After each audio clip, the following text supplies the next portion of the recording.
Every financial crisis exposes a hidden instinct that numbers alone can never fully explain properly to investors. When uncertainty spreads, money stops chasing growth and begins desperately searching for protection everywhere across global markets. In moments of panic, capital behaves less like logic and more like inherited collective memory, shared history. Again and again, that memory pulls global wealth toward Britain during periods of collapse, financial systemic stress. This behavior confuses analysts because Britain no longer dominates industry, production, or population growth today on paper.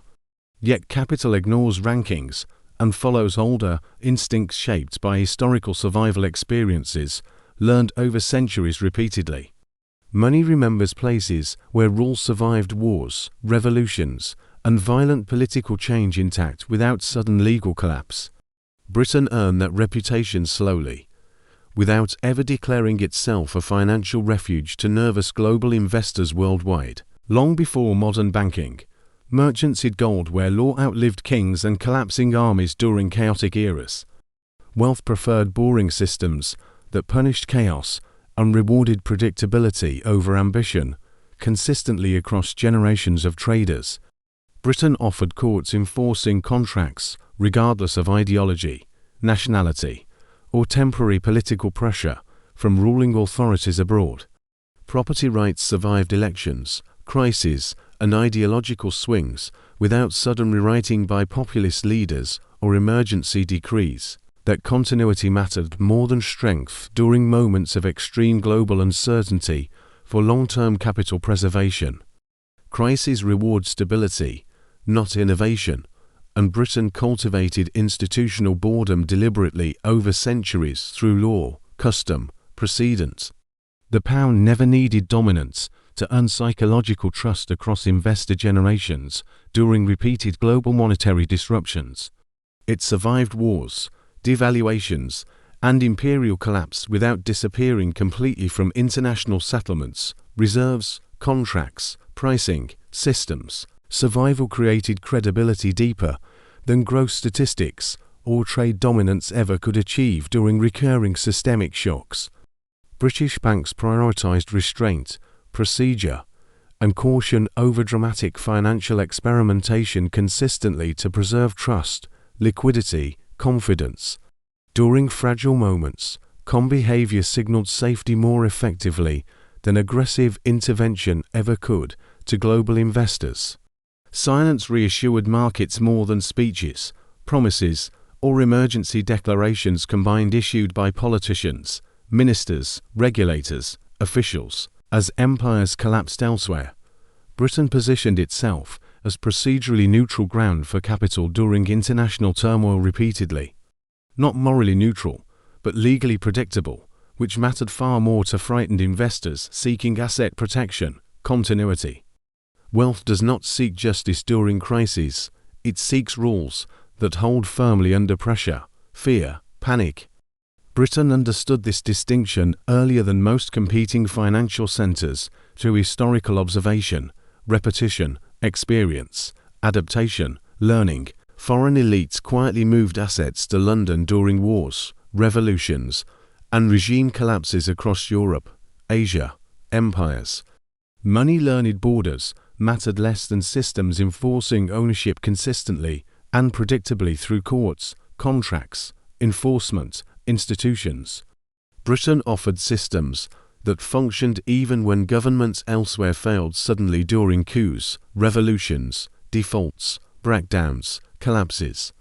That reliability shaped behavior across generations without needing explanation through academic theory, marketing, persuasion, advertising, instruction, repetition. The City of London evolved as a storage engine rather than growth engine for global financial wealth. Holding value safely mattered more than creating value quickly during global financial storms of panic, fear, collapse. English law protected assets without emotional reaction to foreign political turmoil or ideological retaliation, punishment, interference, pressure. Courts moved slowly, deliberately, and predictably, reinforcing long-term trust repeatedly across decades. Crises, transitions, reforms, governments, cycles. When regimes fell abroad, assets parked in Britain remained untouched and accessible despite upheaval, violence, instability, uncertainty. Money remembers betrayal longer than loss, and Britain rarely betrayed capital historically during crisis, war, default, panic.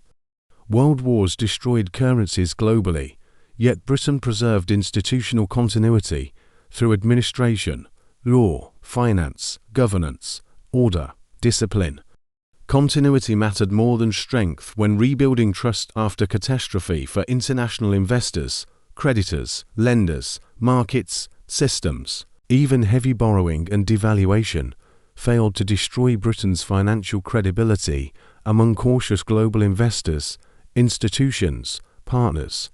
Investors distinguish temporary weakness from permanent institutional collapse with discipline learned through history, memory, repetition, evidence, experience. Britain looked damaged, but orderly, and order mattered most during panic across financial markets, currencies, borders, systems. Order became Britain's quiet advantage in moments of widespread financial fear affecting investors, banks, states, institutions, economies. Post-war rebuilding reinforced discipline rather than reckless expansion or speculative ambition within banking, regulation, governance, policy, culture. Markets rewarded patience and caution, sending capital back toward Britain repeatedly during recoveries, recessions, panics, cycles, shocks. As American power rose, Britain adapted by specializing in financial safety rather than industrial dominance, competition, scale. London stopped competing for dominance and became a refuge instead for capital, wealth, reserves, assets, flows, storage. Retreat transformed into advantage through careful psychological repositioning over decades within global finance, law, markets, institutions, memory. Emerging market crises reinforced Britain's appeal as predictable legal territory for nervous international investors, funds, corporations, governments, banks. Capital fled volatility toward systems where contracts meant something enduring during stress, collapse, uncertainty, fear, crisis, panic. Britain sold normalcy, not secrecy, and normalcy felt safer psychologically to cautious investors, institutions, savers, creditors, holders. Elections changed governments in Britain, not property rights or contracts governing ownership, assets, enforcement, stability, continuity, law. That distinction anchored long-term trust more deeply than tax advantages or short-term incentives, benefits, reliefs, exemptions, shelters. Inflation elsewhere triggered panic, while Britain responded cautiously and slowly through signaling, communication, policy, restraint, patience, calibration. Signals mattered as much as policy, sustaining confidence quietly among traders, banks, institutions, funds, markets, investors, globally. London's clearing and legal dominance amplified its safe house reputation globally across currencies, assets, trades, contracts, settlements, flows. Assets parked there integrated smoothly into global finance networks without friction, disruption, uncertainty, delay, suspicion, resistance, barriers. Each crisis reinforced learned behavior and hardened investor habit further across generations, institutions, strategies, portfolios, practices, systems. Money returned because it always had before, without questioning logic during emergencies, collapses, shocks, panics, downturns, crises. Britain became muscle memory for global capital during danger across markets, borders, systems, institutions, regions, crises, events.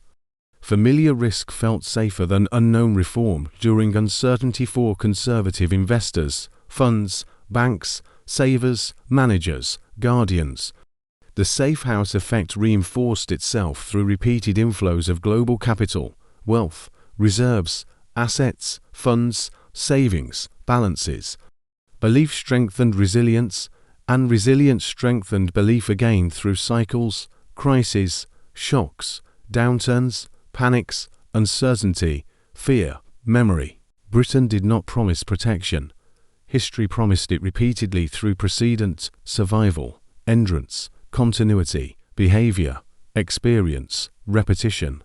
Every crisis renewed that promise without written agreement between markets, investors, institutions, banks, states, systems, globally, collectively. Capital kept returning, even when logic suggested alternatives across regions, currencies, jurisdictions, havens, options, choices, markets, cycles. Trust detached from production and attached itself to memory shaped by experience, survival, history, habit, repetition, instinct. Memory proved stronger than data, models, or modern rankings used by economists, analysts, policymakers, traders, institutions, globally. Investors followed instinct even when spreadsheets argued otherwise during panic, fear, collapse, uncertainty, stress, shock, crises, emergencies.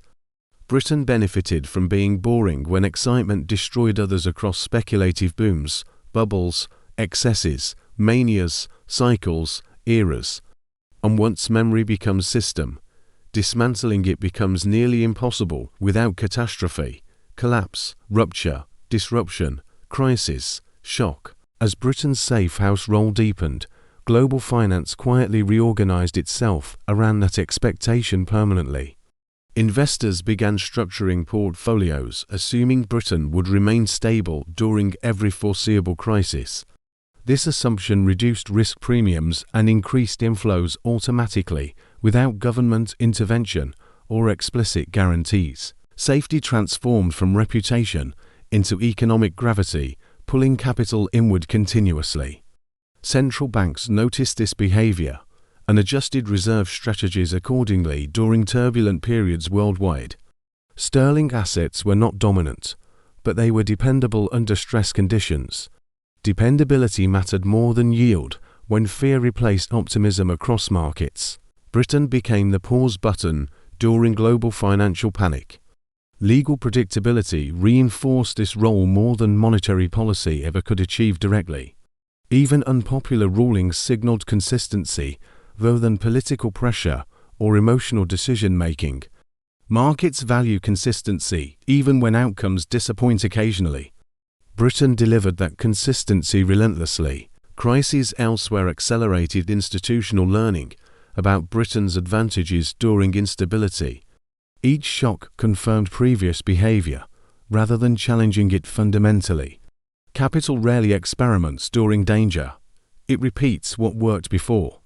The City of London adapted by deepening infrastructure designed for custody, clearing, arbitration, settlement. These services generated income regardless of economic cycles. Storage beats speculation when volatility dominates. Britain monetized patience.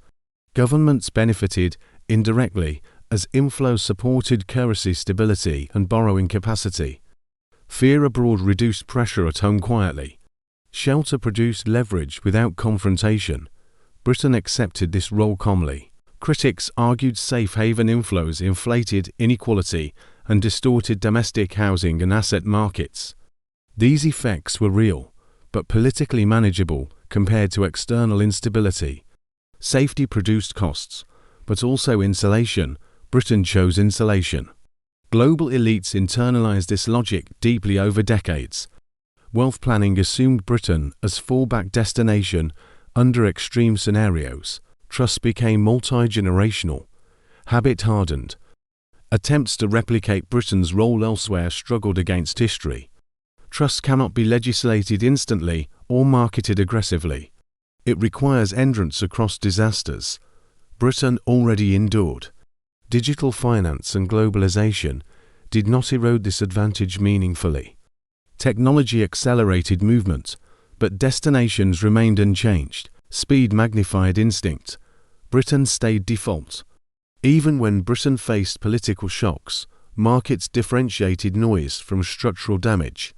Short-term volatility did not erase long-term confidence. Memory outweighed headlines. Stability survived disruption. Safe haven status altered Britain's relationship with risk fundamentally.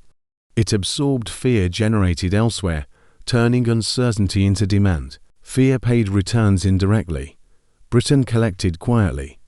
Over time, this dynamic reshaped global financial geography subtly.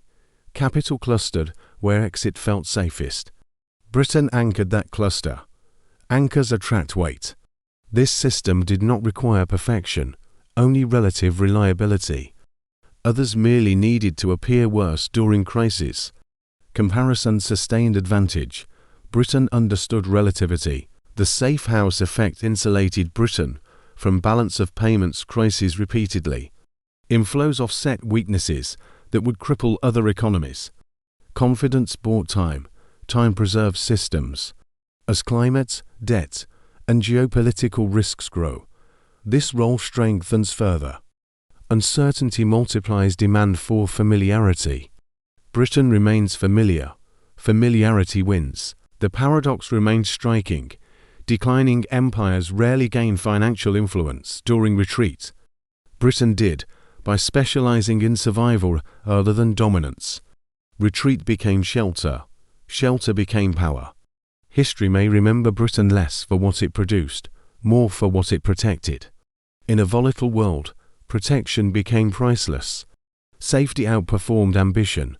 Britain adapted early. The currency's safe house is not about strength, but memory encoded into systems. Once encoded, it resists reform and competition fiercely. Belief sustains it. Belief endures. If this story changed how you see safety, power, and global money flows today, remember, finance follows memory long where empires fade and industries decline. Subscribe for more untold histories where money, power, and belief collide silently, because the next crisis may already be deciding where wealth will run.